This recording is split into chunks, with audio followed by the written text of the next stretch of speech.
Okay, well, let's start. My name is Yahya Ithawi. I'm a consultant neonatologist and a research advocate, and this is one of the sessions of the series of sessions about research. And we started that with writing or generating research questions, and then reading an articles, and then sample size calculation, and methodology, study design, and writing protocol, and so forth. And today, a very important part that many researchers actually ignore, which is the consent forms. And the consent form is vital in protection of patient and subject rights, and also it's vital about the integrity of the research and the process of ethics board approval, and later on publishing the research. So the objectives of today's talk is how to write actually the consent form, how to write the study title and authorship and contact person, what is the required language style, and the language style and the introduction, what is the risk and benefit, and how to make sure the confidentiality and the voluntarily of the enrollment in the study, how the patient can withdraw, and how you make sure of patient right, how to follow the regulations, and if there is a complaint process, and how you actually process the consent, how you see the patient, how you talk, how you provide copies, and how you store them. So the study title and the authorship and contact person should be clear, simple, and to the point. We do not use, when we write a title of a consent form, we do not write the title of the study, of the articles, and not the same title that we put it in the manuscript. The title should explain the study in patient own language, very simple language. For example, we don't say potassium, we say salt. We don't say, for example, cardiac, we say heart. We don't say pneumonia, we say chest infection, and so on. So when you write a title of a consent form, is a little bit different from the title of the protocol or the manuscript or the invitation or any part of the research.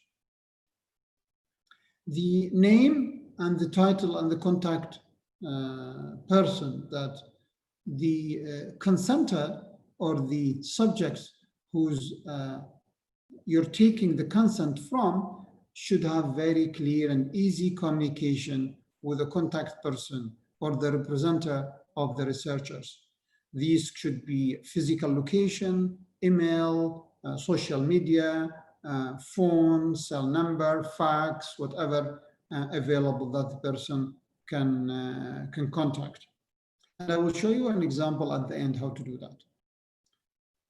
When we write language, the best way when we write it is to use normal people standard language. There should be no jargons. And jargons, if somebody does not know the meaning of jargon is a word that you say it, but you don't understand the meaning of it. Okay? We do not use in the consent form medical terms. We do not go to very detail. We go to the level that the patient understand and informed about the study and the arms and the intervention in his or her own language, but without going too much to details. The best way to make sure that your consent form language style is good when you ask somebody who's not from the medical field to read it. a secretary, a program assistant, a friend of yours, an English writer, an engineer, somebody who's not in the field, and read it and actually understand it. And that is a very good way before you implement your consent form, is to ask for this person to read it. So once you decide your language style, you need to go to the introduction. It's like a protocol or it's like an article, it's the same. The introduction here, not to write about the details, not to write about the literatures, not to write about known and the unknown and the God. No, it's explain the idea. So the introduction of consent form is a little bit different from introduction of an article. It's explain the idea and it's explain the terms that you're using in the study. You explain in details the tools that you will use in the study. The consenter or the subject has to understand why you are doing the study. And what is your purpose of doing the research? You explain why this research is important to the current and to the future practice in your field. So you kind asking them to be enrolled in a nice way. The person who's taking the consent should understand the risk that will occur or may occur to the patient subjective to the study. And if the risk happen, the consenter should understand what will happen if he or she is exposed to that risk. And you have to explain the management of the risk, something like injury, poisoning, toxic, delay of management, importance of other arms. And you should list these risks. For example, you're doing an ultrasound, you're connecting ultrasound to electricity, and there might be electrical fusion. Anyhow, so infection, injury, delay in management, the importance of other arm, and so on. So if the management, for example, delay, what will happen next if the management delay? And is there a consequence of management delay because of your research? So that's called the risk. The consent form also should contain the benefits. Is the subject will get any benefit? This benefit might be in the treatment, or it might be incentives. You're getting money, you're giving gift, it's been mentioned. And this incentives or benefits should be as a consequences of the study, not the result of the study, not only the incentives and being part of the study. Which mean if I give you arm A, you might get better benefit if you receive the standard practice, which is arm B. But also you might get benefit because of incentives that I give you a gift or money or priority list, for example. If you're a doctor, maybe you'll give a card to the patient to pass the queue, for example, when he or she visits you next time, and so on. The consent form should talk about confidentiality in details and how you will protect the confidentiality, both when you're using the hard copy and the soft copy of the consent form and of the study materials. The patient has to read it one by one, how you will be controlling it. If, for example, if a hard copy, it should be locked in a door or in a place with double key, so a cupboard and a room. Or if it's a soft copy, then it should be double password. And where should be stored? and how you will remove the personal information. And not only that, you should talk also about what you will do when this confidentiality is breached. What's the step you will take? You have to talk about the steps that you will use to prevent breach of confidentiality, and the steps you will take when the confidentiality actually breached. You have to explain how you collect data before, during, and after you finish the study. You have to document who will be have an access to the data. And you have to document these data where you will use it. Teaching, conferences, publications, government sites, public sites. Where is this document should go? You have to state in the document the two-level keys that we talk. Like, for example, you will put the data in a cupboard which have a key, and that cupboard in a room that has a key. Who will own that key? If you're using, for example, Excel or Access, it should have double two-level password, and you have to explain that. Oh, the hard copy is the papers. The hard copy is the papers, the documents that you write on it, and it contains data, Dr. Zahra. And the soft copy is the softwares like Excel, Access, SSBS, Word, any document in the computer.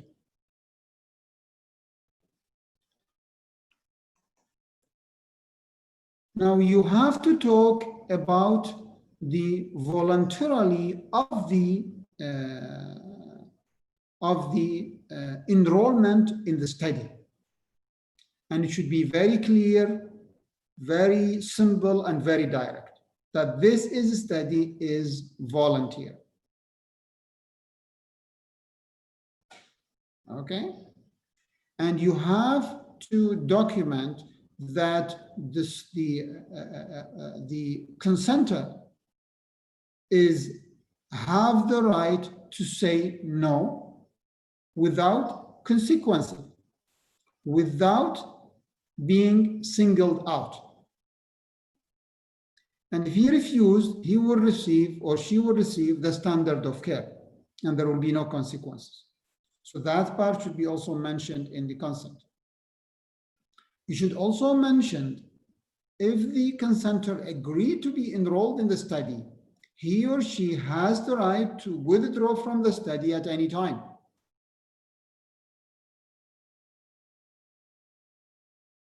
And you have to mention what will happen to his or her data if she or he decide to withdraw from study. You have to mention and document the patient right in the treatment and refusal of a study subject, of being a study subject. You have to mention the ability of the patient to consent, which means he is major or she is major, more than 80 years, she is conscious, and so on. And if she or he cannot, then you have to use a surrogate consenter.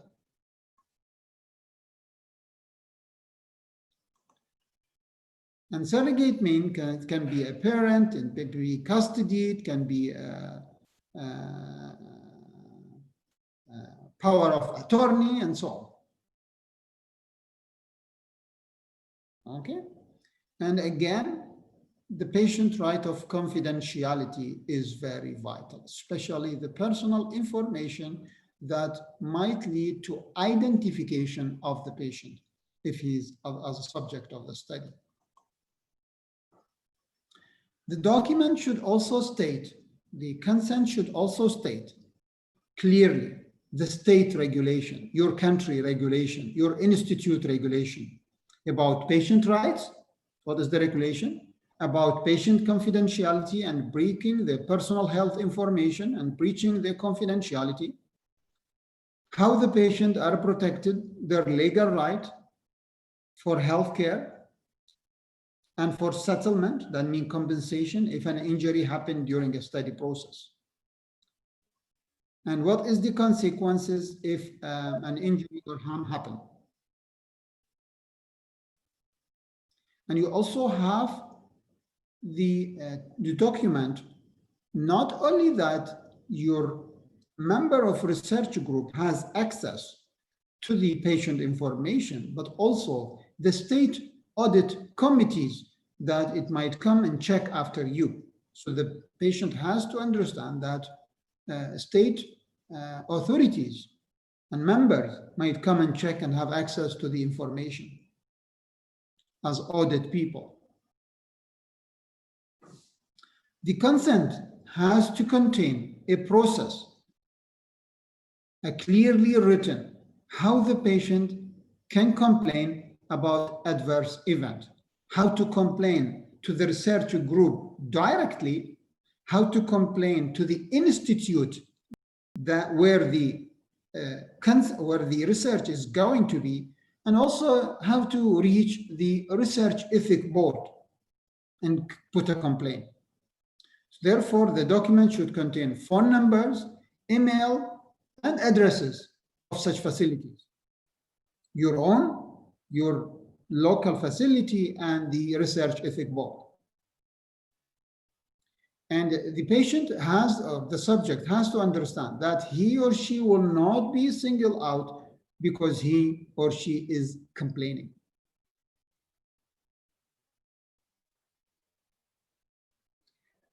And the document should mention that there is a process or a form will be filled out if an adverse event occurs, or if the study protocol has been detoured or changed. The patient or the subject has to understand that the study is registered in a clinical trial registry. If it's an intervention, means the patient will receive something or will be prevented from something. And this patient should be able to go to that registry website and put a complaint or comment. The consent form should clearly stating the methodology. How is the recruitment process? What is the exclusion criteria? What is the inclusion criteria? How you will enroll the patient? How you take a consent? And what is the process of REP approval? What is the procedure, which means how you will go to the room, how you will access the patient, and who will take the consent. For example, if you are the in charge physician of a patient treatment, you cannot take a consent. And if you are a researcher not involved in the patient care, you should not go directly to the patient because the patient might not able to say no. So what you should do, you should ask another person to go to the patient room, and that person should ask the subject that there is a researcher want to speak with you about a study. Are you willing to see him or her? That is the fair process. So not the physician who is involving in the care of the patient, because sometimes it's hard for the patient to say no if you are caring him or her, and not you going directly because they might feel shy or embarrassed saying no. So another person should go inside and ask the person before you go in. And once the patient show his or her will to see you, then you have to go in. From that procedures also how the patient will sign, how to initialize each page, how his or her data will be collected, how is the patient safety will be protected, how is the data safety, patient safety, is there is any safety issues? If there is safety issues, what is the step taking to prevent any injury or damage? And if injury or damage happens, what is the process the patient that will take he or she complain, and also how he or she will be treated, how you protect the safety, how the patient can report, how the complaint process is going on, how you analyze your data, what is the program and how you will process, and what are you expecting from your study. All this should be mentioned in the methodology of consent form. Now, how you will take the consent? First, the consent should be in patient own language.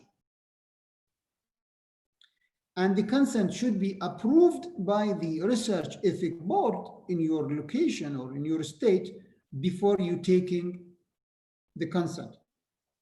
You have to make at least 3 copies of the consent. 1 copy kept with the patient, 1 copy kept in the patient file. It can be hard or it can be soft copy, and 1 copy kept as a reference for your study material, especially if something happened later and patient deny or something happened, you have the approval. And some of the journals, high caliber, they can ask for consent form. Again, the consenter should be non-service healthcare provider, should be not the direct in charge of the patient care. Before you go into the room, you have to take a permission by another person not involved in the care, not involved in the study. When you start explaining the consent to the patient has to have a copy and can read during your explanation. You should talk slowly, and you should ask the patient if he or she understands the consent, each phrase by phrase. So don't move to the next session if the patient does not understand it.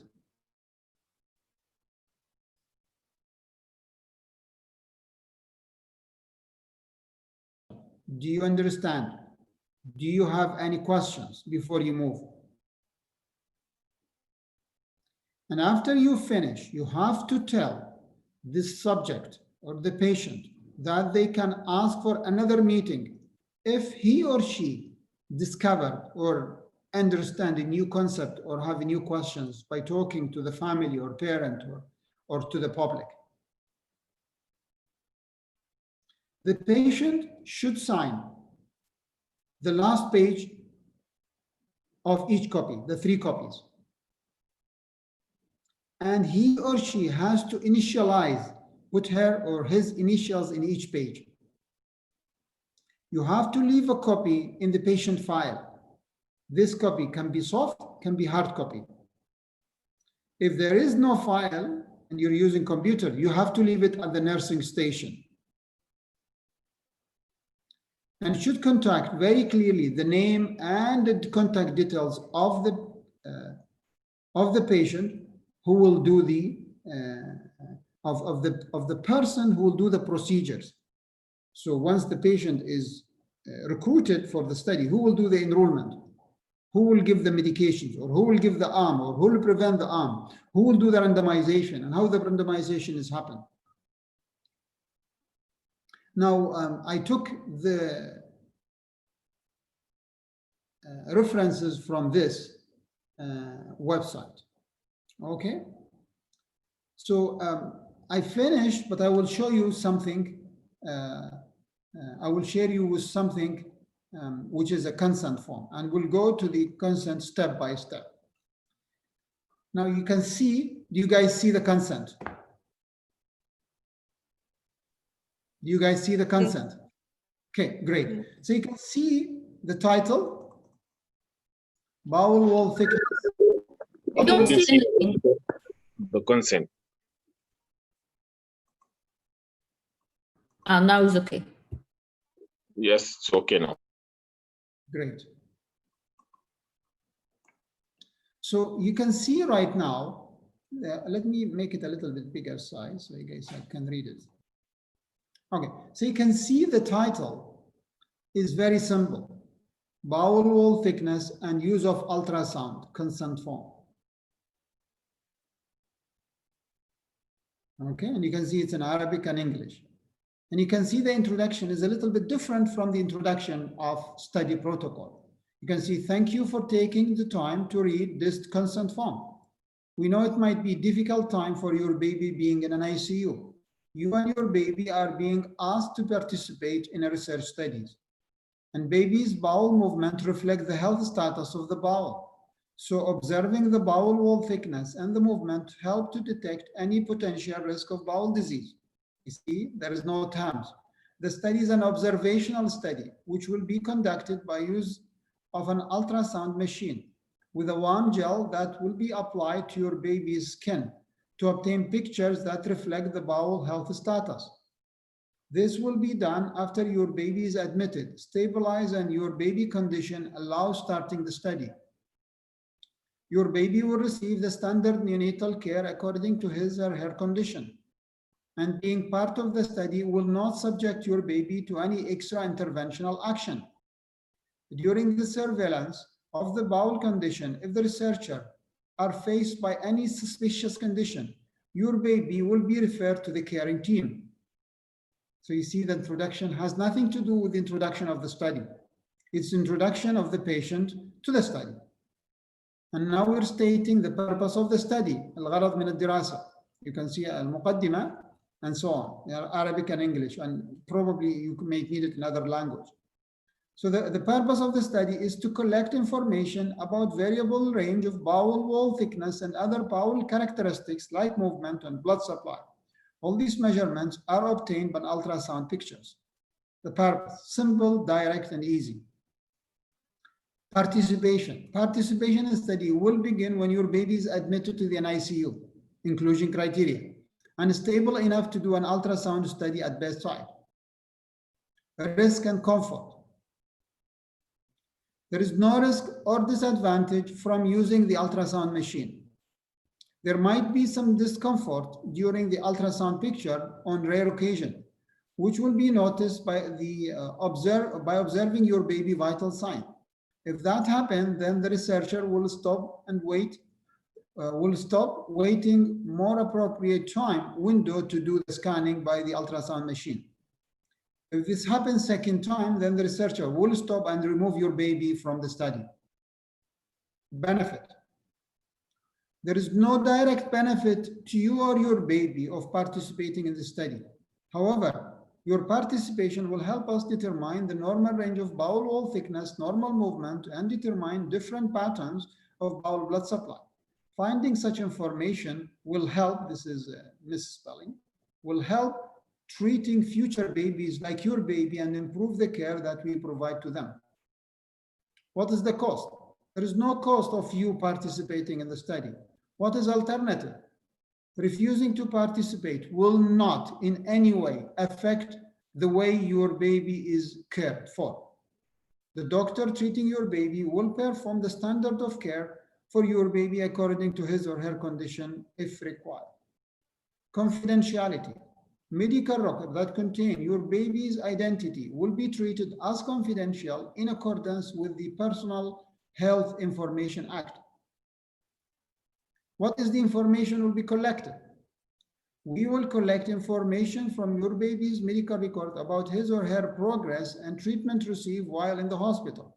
Information about mother pregnancy is usually present in your baby chart, but occasionally it is necessary to obtain further information about the mother pregnancy from your medical record. Voluntarily.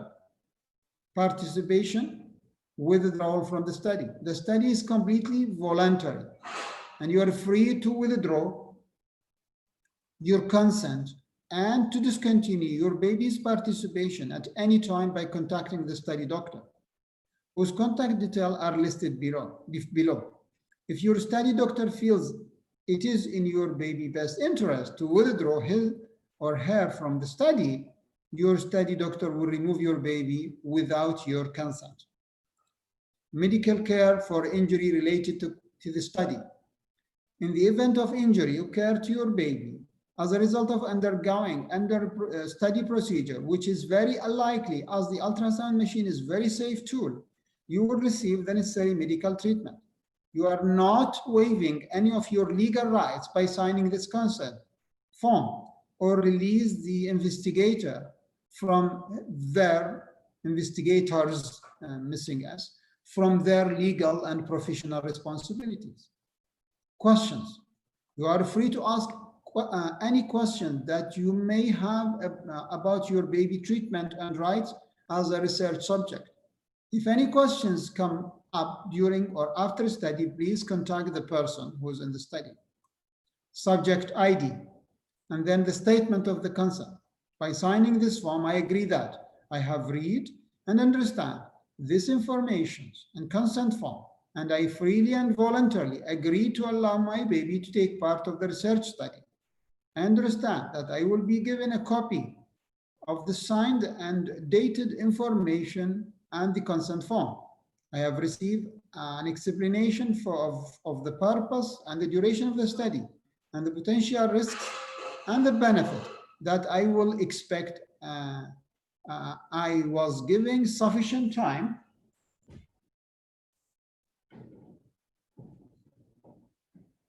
I'm giving a sufficient time and opportunity to ask questions and to reflect back my understanding to the study personnel.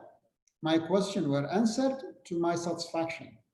I am free to withdraw my baby from the study at any time for any reason and without prejudice to mine or my baby's future medical treatment. I understand that representatives of the regulatory authorities may wish to review my baby or my medical record.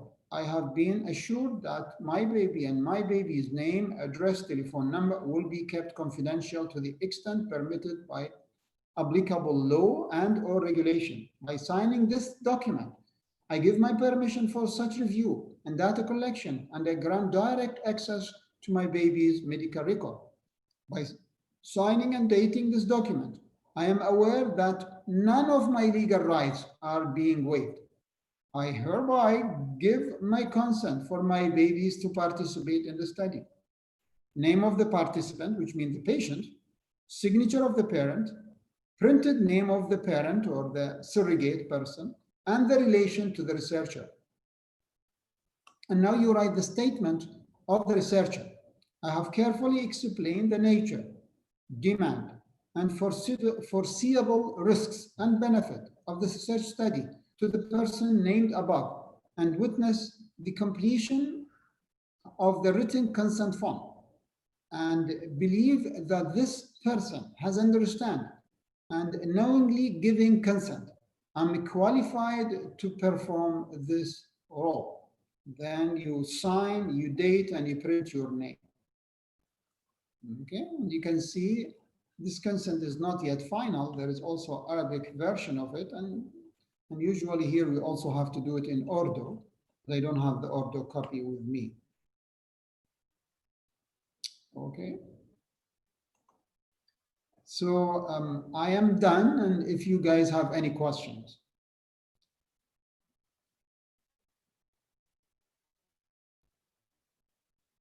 Questions about this or past series? And somebody asked me about the next session, and I will tell you the next session what will be. So the next session will be getting REP approval, and the next how to apply for a grant, and the next how to conduct a study, and the next how to collect data and do the testing and analysis, and the next how to write manuscript, and the next how to select the journal, and then after that how to reply to peer reviewer. So any question? You guys have any question? I have a question, sir. Go ahead, please. Regarding rejection during consent, I did not get that. No, we said that the patient has the right to say no to the study. So rejection means he will not sign it. So that means that I will not sign. If the patient rejects, if the patient refuses for the consent, so that means I will not include that. Yeah, so if patient refuses, that means he is not recruited. So he will not be counted. He is so recruited he will not be counted. because Okay, No, so he's he will not be recruited. counted. No, wait, I'm going to explain to you. He is Sure. recruited because he or she is meeting the inclusion criteria, but he will not be Okay. enrolled. So as you remember, when we studied the study protocol, we said recruitment minus enrollment, you will get number called consent rating Consent. and patient loss. And because the patient you might recruit the patient, but the patient might die, or patient might discharge, or the patient might be transferred to other facility. So these are called lost patients. So lost patient plus consent rating is the difference between recruitment, which is the number of subjects meeting the inclusion criteria, and the enrollment, which is the number of patients or subjects who actually receive the intervention or being enrolled in the observational study. Yes. So you have to mention the name in the status box. You have to, when you remember, if you remember the protocol, there is a status box that you will mention that the name of the person, okay, the subject ID you gave, and you have to write in front of him or her consent giving or refused. Okay, so means I recruited him, but during consent, if somehow I did not include him because of patient die or any discharge or any refusal, so I will not include him. Yeah, so you will include him that, for example, you will write, there is something called flow table. When you write your manuscript, you say the total number of patients recruited is 1,000. The total number of patients received the arm is 400. 600 is not recruited. 200 lost because consent rejection or consent denial. Okay. And let's say 100 patient being transferred or lost contact or something like that. So you have to mention the name of that, because the consent rate is vital. Because when people do peer review after you, they will look to the other researchers and they will see the consent rate. Are you exaggerating or not? Because if you start to exaggerate or you give higher number than usual, than standard, because they will do the consent rate and they will do standard deviation, and you will see how much you're deviating from the standard, from your mean, average, and mode, and the standard deviation. And if you're deviating mean, they will start to be suspicious about you. And that's why some countries have high caliber respective of research, others are not, because of these procedural issues. Because sometimes you do a very good study, very good content, very good science, but procedure-wise, you're not following the standard. And that's for probably the high caliber journals will not accept your publications, among other reasons. For example, the caliber of the researchers and the content and the interest of the journal. So these numbers, number of recruited patient and number of enrolled patient and their partitions and details of the numbers are very vital in your study or in the flow of patient enrollment. Yes. Okay, thank you so much for clearing this. Yes, you're most welcome. Any more questions?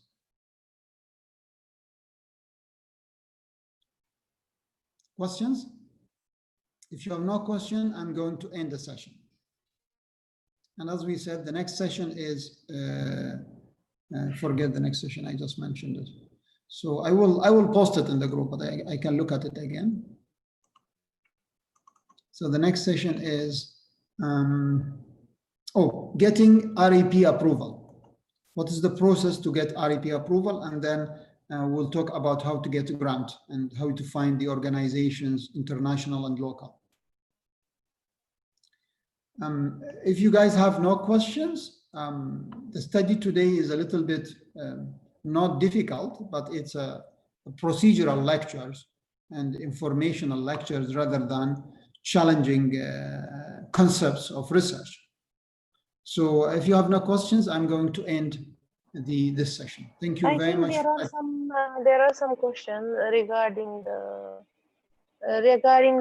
standard consent form, or there is any other forms need to obtain. Somebody Well, this is only one format. This is the I show you is one format, but there are many other formats. You can write it in Excel, you can write it in Word, you can write it in different way. So there are other formats, but it has to contain the principle, the introduction, the benefits and the risk, the confidentiality, patient right,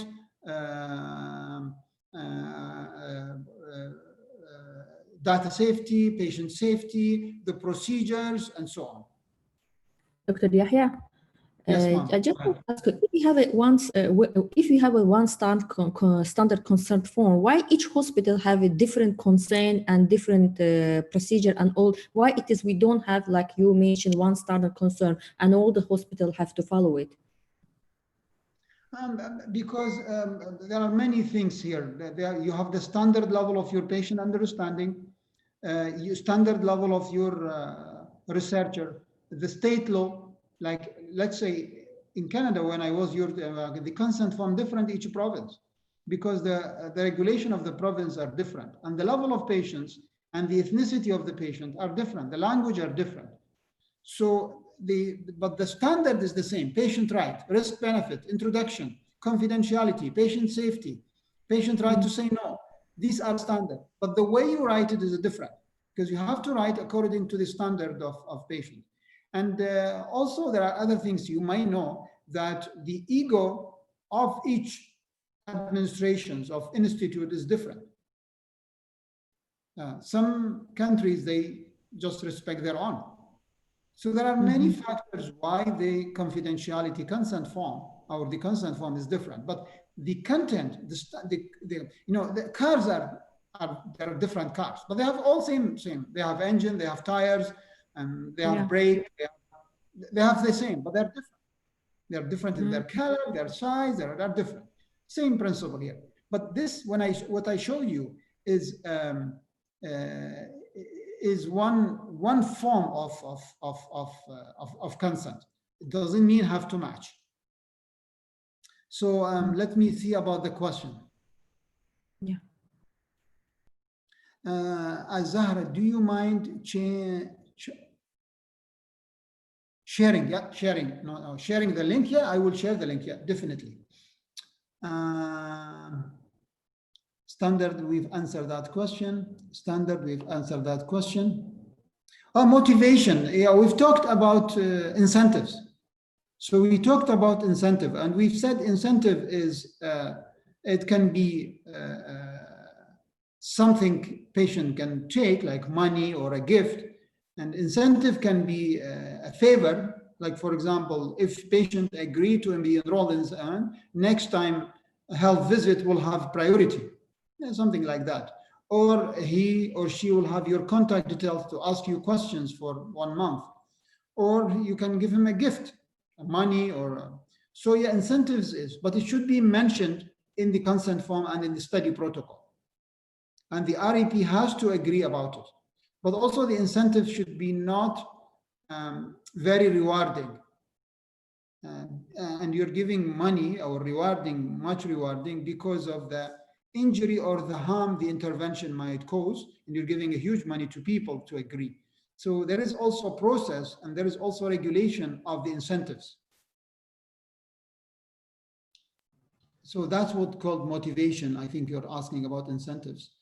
And let me see if there's other questions. Most of it is thank youing. We've talked about soft and hard copy. Sundus, Dr. Sundus, you were raising your hand. Any question? Yes, Dr. Yahya. Thank you a lot, but I'm sorry because I am late, because it is today at 9, not at 10. Yeah, because I think the time. It was Ramadan. Okay. So I've changed the time because it was Ramadan. كل عام وأنت بخير والجميع بخير. I mean, it will be on the YouTube, so you can watch it and you can ask me questions. I'm always open in WhatsApp or on Facebook. You can ask me anytime. Thank you very much. But today's lecture is about the procedures and awareness rather than its actual lecture. So now the time will be 8 o'clock, 9 o'clock instead of. It will be previous. 9 o'clock. I think that'd be the best time Oh. because now there is no Ramadan. I always can change the Yeah. time, but I thought Okay. this time is very compromised time. Okay, thank you. You're most welcome. Any more questions, or I should finish the session? Well, thank you very much for attending, and I hope to see you next time. Have a good day or a good night. Sorry. Thank you.